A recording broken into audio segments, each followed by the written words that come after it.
Welcome back. You're watching the Friday edition of the morning show live here on ETV. My name is William Lahong. Now, the Battle of Isandlwana was fought during the morning and early afternoon of the 22nd of January in 1879.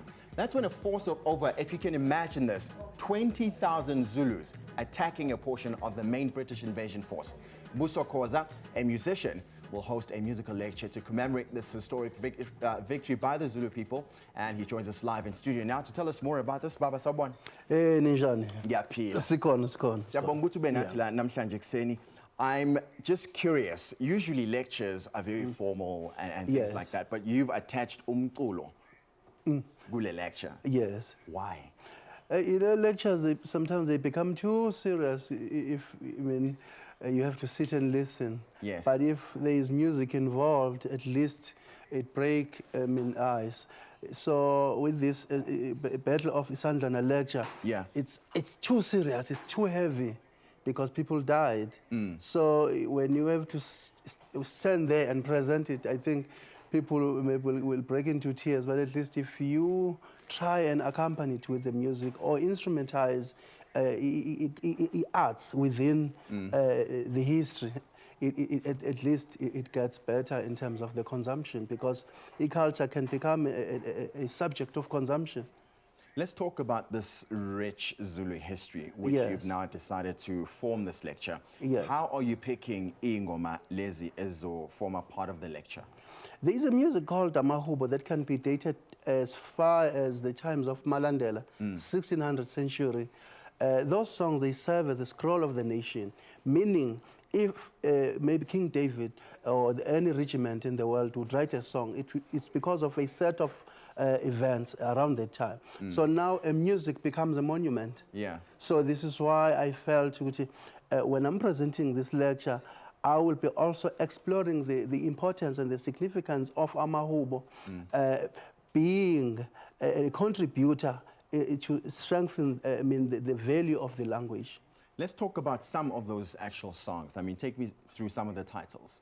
There's a song that was sung by King Shaka 2 hours before he was assassinated. This is 2 hours before? Yes. Okay. The title is called Ketana Makwala. So he called all the regiments inside the kraal, and he started to sing because he was a beautiful singer. Yeah.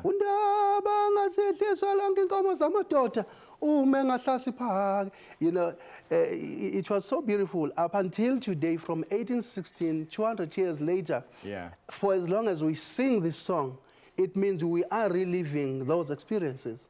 So that's how important is the archiving, safeguarding of heritage and culture. And also, now hearing you sing it like that, it almost has, or it probably has, a spiritual connection, right? Too much. What are some of the other songs? Maybe let's talk about 3 songs. We've done the one. What other 2 songs Ketana can you share? around the King Shaka era. We have the other one during the 1838 Battle of Ngome. Yeah. Ngome, himpi yasengome, Ngome, himpi yasengome, waphela bantu. Hey. So, but the beauty about safeguarding this music, it sort of navigates these eras. Right. Because when we get to the Battle of 1856, December 2, the Battle of Indondakusuka between King Cetshwayo and his brother Umbuyaze, there were songs again that came out of that.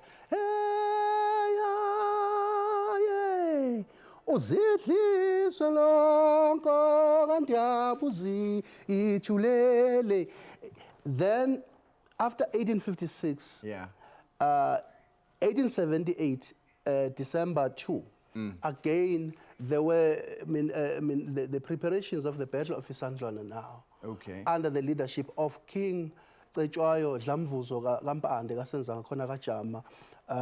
The key players around the Battle of Isandlwana was Lord Chelmsford, Danford, Sir Theophilus Shepstone, and then Henry Battle. And then on the Zulu side, it was Chingwayo Mahole KHOZA, who was a general commander of the entire battle.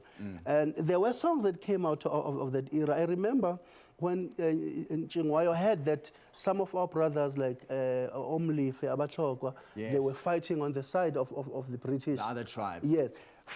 3 a.m. in the morning, they say we walk everyone apart.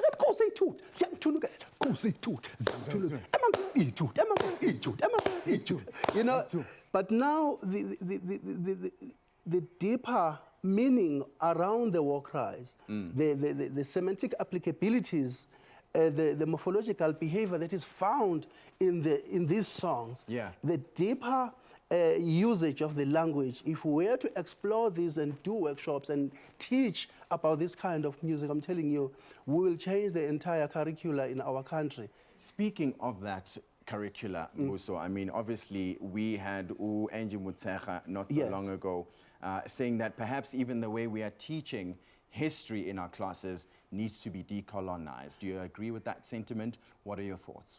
100%, because this touches exactly with the history of our people. Firstly, we need to attend to the issue of literature. Who wrote those books?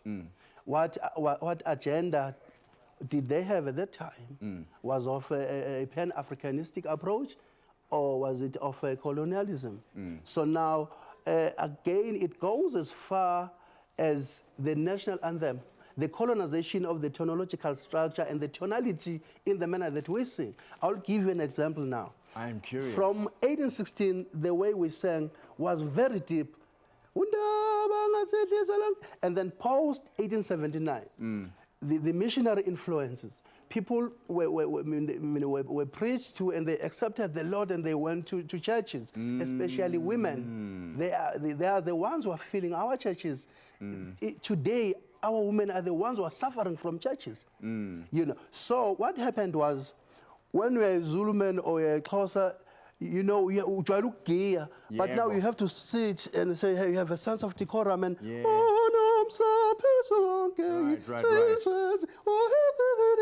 as opposed to like rhythm and liveliness. And expressing your gratitude to God in the manner that you are. The result of that, when you're listening to the national anthem of South Africa, is not who we are. We need to address that. We need to problematize that. It's not who we are, it's Anglican. There is a song that Umsholozi used to sing. Tina sizwe simya sikalela, and then you listen to Nkosi Sikeleli Africa. It's the same thing. It's Anglican. It's not who we are. It's only the lyrics that are rich. Nkosi Sikeleli Africa by Baba Enoch Sontonga. But the melodies, you can tell that these people were already attending these missionary schools. I imagine, MBUSO, that people that are coming to attend the lecture today are going to be, you know, flabbergasted by all the rich history that will be coming from you. If I'm looking at this and I'm hearing you speak and I want to attend the lecture, how can I do that? Initially, we have booked Joburg Theatre for Friday only. Okay, and then that's today? Yes. Okay. The show, the first show is today. And then it got sold out. And then we tried to extend it and booked Saturday. Within a day, it got sold out. So we ended up adding Sunday now. But already half of the house is tickets are bought. No, thank you for joining us. I see Vale footing ngoma to that camera. Kunehubela lithi ayeza mangwane ekuseni unizotona ji awo okay ji awo kwankomo ji awo esesandlwana ji awo kwankomo sitha mangwane ekuseni ji awo siyeza simuzulu ekuseni ji awo kwankomo sitha mangwane ekuseni.